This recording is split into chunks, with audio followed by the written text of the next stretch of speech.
বৈষম্য বিরোধী ছাত্র আন্দোলনকে ঘিরে জুলাই আগস্ট গণহত্যার ঘটনায় মানবতা বিরোধী অপরাধের মামলায় শেখ হাসিনা সহ ৩ জনের বিরুদ্ধে আন্তর্জাতিক অপরাধ ট্রাইব্যুনালে আনুষ্ঠানিক অভিযোগ দাখিল হবে আজ।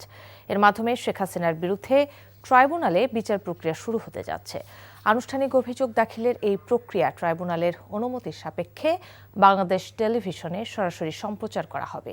হাসিনার পাশাপাশি অন্য অভিযুক্তরা হলেন সাবেক স্বরাষ্ট্রমন্ত্রী আসাদুজ্জামান খান কামাল ও পুলিশের সাবেক মহাপরিদর্শক চৌধুরী আব্দুল্লাহ আল মামুন। ট্রাইব্যুনালের কার্যক্রম বাংলাদেশ টেলিভিশনে সরাসরি সম্প্রচারের কথা রয়েছে। হাসিনা ও তার 2 সহযোগীর বিরুদ্ধে অভিযোগ দাখিলের আরও খবর জানাতে আন্তর্জাতিক অপরাধ ট্রাইব্যুনালে আছেন আমাদের 2 সহকর্মী হাসান জাবেদ ও নিয়ামুল আজিজ সাদেক। প্রথমে যাচ্ছে স্পেশাল করেসপন্ডেন্ট হাসান জাবেদের কাছে। জাবেদ, হাসিনা ও তার 2 সহযোগীর বিরুদ্ধে অভিযোগ দাখিলের কার্যক্রম কখন শুরু হবে?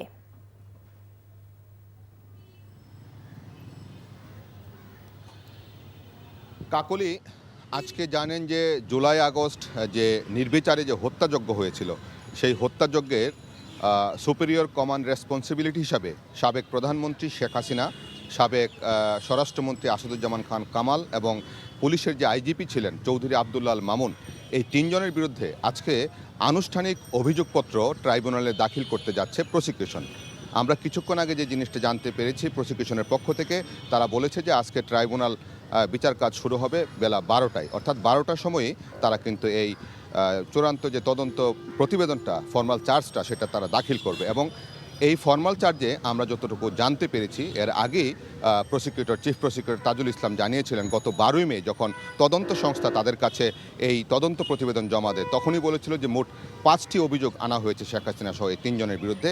5টি অভিযোগের মধ্যে এই হত্যায় প্ররোচনা, নির্দেশদাতা, পরিকল্পনাকারী, উস্কানিদাতা সহ মোট 5টি অভিযোগ আনা হয়েছে। এবং সারা বাংলাদেশে চিফ প্রসিকিউটর বলেছিলেন যে 1400-এর উপরে যে হত্যাযজ্ঞ হয়েছে, প্রত্যেকটা হত্যার দায় এই শেখ হাসিনা এড়াতে পারেন না এবং তার নির্দেশক্রমে এই হত্যাযজ্ঞ সংঘটিত হয়েছে। কাজেই তার এই বিচারটা তারা সুস্পষ্টভাবে অভিযোগের প্রেক্ষিতে বিচারটা সম্পন্ন করতে চান। এবং আজকে আনুষ্ঠানিক অভিযোগ দাখিলের পর অভিযোগ আমলেও আজকে নিতে পারে।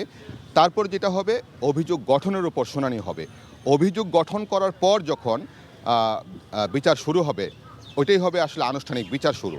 আজকে যেটা হবে বিচারিক আনুষ্ঠানিক প্রক্রিয়া, 2টি বিষয়, একটা হচ্ছে আনুষ্ঠানিক প্রক্রিয়া, আনুষ্ঠানিক বিচার শুরু। আনুষ্ঠানিক বিচার শুরু হবে যখন অভিযোগ গঠন হবে। তো এই হচ্ছে আজকে। এখন দেখা যাক তারা কোন অভিযোগগুলো কী স্পষ্ট আমরা হয়তো আজকে জানতে পারবো। তো এই হচ্ছে আজকে। এখনও কিন্তু কোর্ট বসেনি, আর ট্রাইব্যুনাল 12টায় বসবে। জাবেদ, আপনাকে ধন্যবাদ। আপনি আমাদের সঙ্গে থাকুন। দর্শক, এবার যাচ্ছে সিনিয়র করেসপন্ডেন্ট নিয়ামুল আজিজ সাদেকের কাছে। সাদেক, আদালতের কার্যক্রম তো দেশে এই প্রথমবারের মতো টেলিভিশনে সরাসরি সম্প্রচার করা হচ্ছে, তো মানুষের প্রতিক্রিয়া কেমন দেখছেন আপনি? যে যে কার্যক্রমটি শুরু হওয়ার কথা রয়েছে সেটি আজকে বাংলাদেশ টেলিভিশন সহ অন্যান্য ফিডের মাধ্যমে কিন্তু সরাসরি সম্প্রচার করা হবে। আমরা জানি যে শেখ হাসিনার বিরুদ্ধে সুপিরিয়র রেসপন্সিবিলিটি কমান্ড তার নির্দেশে যে হত্যাকাণ্ডগুলো ঘটেছে, তার পরবর্তী যে আসাদুজ্জামান খান কামাল সাবেক স্বরাষ্ট্রমন্ত্রী এবং পুলিশের যে মহাপরিদর্শক, তার যে কাজ, সেই কারণে এই 3 জনকে আসামি করা হয়েছে। এর বাইরে আপনাকে জানিয়ে রাখি, শেখ হাসিনার বিরুদ্ধে কিন্তু শুধু ঢাকায় 576টি মামলা হয়েছে। এর ভিতরে এই ট্রাইব্যুনালে কিন্তু 18টি মামলা, এখন তদন্ত প্রক্রিয়া প্রায় শেষের পর্যায়ে এবং কয়েকটি মামলায় কিন্তু তদন্তের রিপোর্ট দেওয়া হয়েছে। আমরা জানি যে শেখ হাসিনা কি সুপিরিয়র রেসপন্সিবিলিটি কমান্ড করে আসলে অন্যান্য যে মামলাগুলো রয়েছে সেই মামলাগুলোও দেওয়া হয়েছে। তার মধ্যে রাজনীতিবিদ রয়েছে, মন্ত্রীরা রয়েছে সাবেক, এবং আমলারা রয়েছে। এবং এই জায়গায় কিন্তু আমরা যেটি শুরু থেকে বলে আসছিলাম যে সরাসরি যে সম্প্রচার, সেই সরাসরি সম্প্রচারটি সারা বিশ্বের কিন্তু 20টি জায়গার বেশি হয়েছে। আপনি জানেন যে মিশরের হুসনি মোবারক থেকে শুরু করে, মিশরের মুরসি থেকে শুরু করে এবং সাদ্দাম হোসেন থেকে শুরু করে জুলিয়াস আসাঞ্জ, বিভিন্ন জায়গায় কিন্তু এই ধরনের ঘটনাগুলো আমরা দেখেছি, যাদেরকে সরাসরি সম্প্রচারের মাধ্যমে দেখানো হয়েছে যে বিচারিক কার্যক্রমগুলো, সেখানে যে কৌশলীরা, বাদীর কৌশলী কিংবা সেখানে প্রসিকিউশন যারা আছে তারা কি কথা বলেন, সেগুলো কিন্তু সুস্পষ্টভাবে ব্যবস্থা করা হয়েছে বলে আমরা জানতে পেরেছি। বাংলাদেশেও কিন্তু এই ধরনের একটি ঘটনা কিন্তু বিরল, এর আগে কিন্তু এই ধরনের ঘটনা ঘটেনি। এবং প্রসিকিউশনের পক্ষ থেকে যে চিফ প্রসিকিউটর, তিনি বারবারই বলছেন যে বাদীর যেন সব ধরনের সুরক্ষা নিশ্চিত হয়, যারা আসামি রয়েছে তাদের সব ধরনের সুরক্ষা নিশ্চিত হয়। সেক্ষেত্রে আসামি পক্ষ থেকে যে কোনো কৌশলী কিংবা যে কোনো আইনজীবী যে কোনো দেশ থেকে তারা নিয়োগ দিতে পারবেন।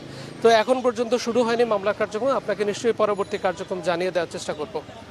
সাদিক, ধন্যবাদ। দর্শক, আন্তর্জাতিক অপরাধ ট্রাইব্যুনালের খবর জানাচ্ছিলেন আমাদের সহকর্মীরা।